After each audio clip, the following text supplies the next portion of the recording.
I don't really know you, so I don't know where how far we can go. But basically, listen, meetings can finish and it didn't touch the territory. That's a whole sermon on its own. And it was a journey for me. When I found my two ordinations, David and Elijah, many things in my life started to make sense. I became conscious of certain purposes God had for me. And one of them was territorial operations.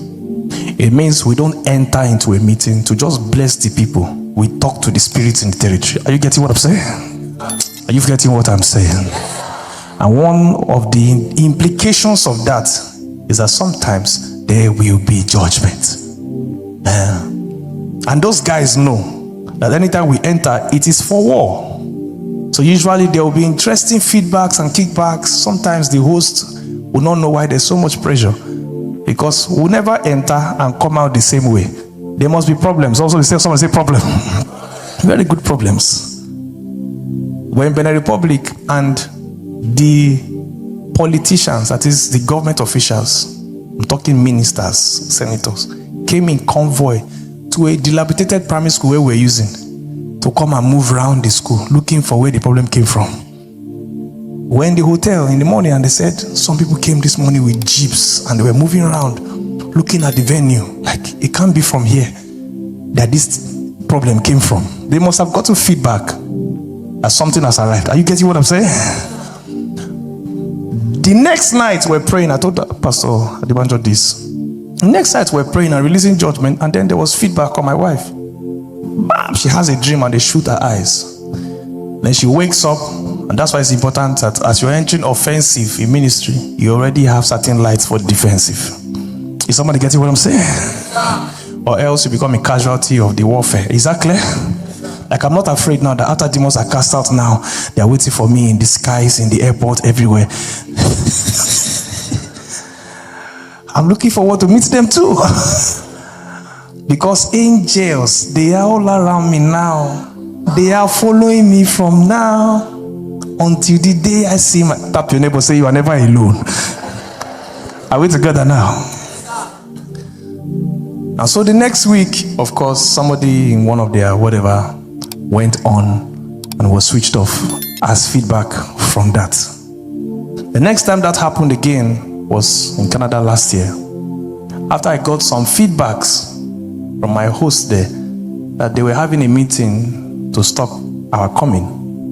When the retreat finally held, because they actually launched an attack that would have taken me out, but God is faithful. And so when I went this time around, I'm going to explain what I was saying earlier now. I intentionally prepared like I've never prepared before for judgment. Someone say judgment. Why is this important? Anytime Satan strikes, there must be a feedback. He needs to get a what? Feedback, so that they never try it again. This subject of power will also get you ready to send certain feedbacks when necessary. Because in this warfare that we're fighting, there will be intense feedbacks from their camp, especially if what you're doing is causing impact. Are you getting what I'm saying? What I'm saying will not make sense if you're not on the offensive.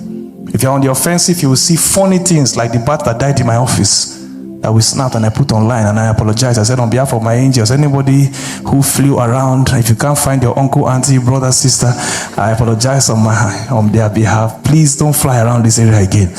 This thing I'm saying will sound like Nollywood film until you enter the offensive.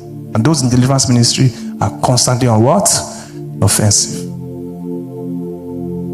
Cut long story short, the second day of that retreat, one of these Indian Sikhs, their temple was down the road, came to the church during the break time, opened the door to look around. I was ministry when they said, somebody came in to check. I was talking about feedbacks, and they said, yeah, somebody came in to check. I said, who came in to check? We had left already. Those guys are tired that came from the temple to look around in the church because they are intelligent. They can tell there's problem now. The next week, they heard the chief priest of the Indian community died of heart attack. It's on the news. You can go and check what I'm saying. So I'm reiterating again because those guys are already aware that the church is going to experience ventilation after now. And for some of you that your own is family, there are persons who say, I don't know if it happens in Ghana, but there are persons in Nigeria who say nobody is moving.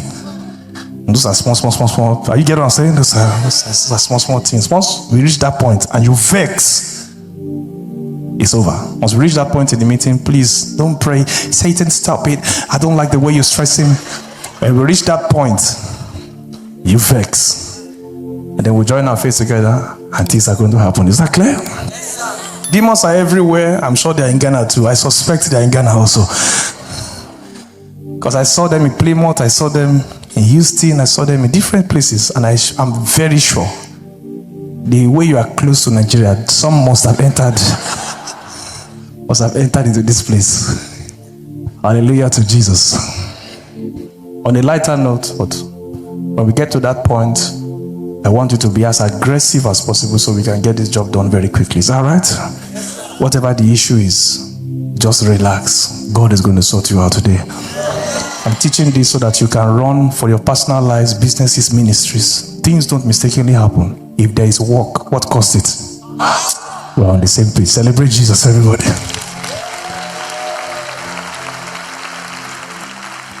This is so that you will not be shocked that why are things not moving again all of a sudden? What happened? Maybe it's not. Maybe that time was a time of all those confusions and wasting of time is because you didn't understand the subject. If you want consistent progress, then you must generate power. How? Consistently. If you want more progress, then you generate power. How? More. This thing is so simple. It took me many years to get it. And it's still taking believers so many years. You're wondering why they called you and promised you. And the day they were to deliver, they said, we're sorry. They keep saying they are sorry. They are sorry. They are sorry. And you too are sorry. When will you be tired of the nonsense? Is somebody getting what I'm saying? How do you explain somebody applying over 500 times for job, comes generate power, and then gets 2 offers, and then begins to work? Is that a mistake? No. Just a coincidence. It's power. So it must touch, number 1, your will. Number 2, it must touch your what? Your emotions. It doesn't have to, all right? I should clarify that. All right? So you don't feel as if because I didn't cry, God didn't touch me. Because I didn't, you get what I'm saying? Yeah, but that's also a legit way of affirming that the move of God is going on. You can just find yourself as you're praying, laughing and crying at the same time. You find yourself feeling so much sadness. It's a burden. It feels like sorrow. Some people mistake it for depression. You can't understand why there's this weight on you. And until you execute the burden, it doesn't lift. It's the power of God exerting itself on your what? On your emotions. He that sits in heaven what? Laughs. So God took a laugh. He can find things really funny. Yeah. Is it clear?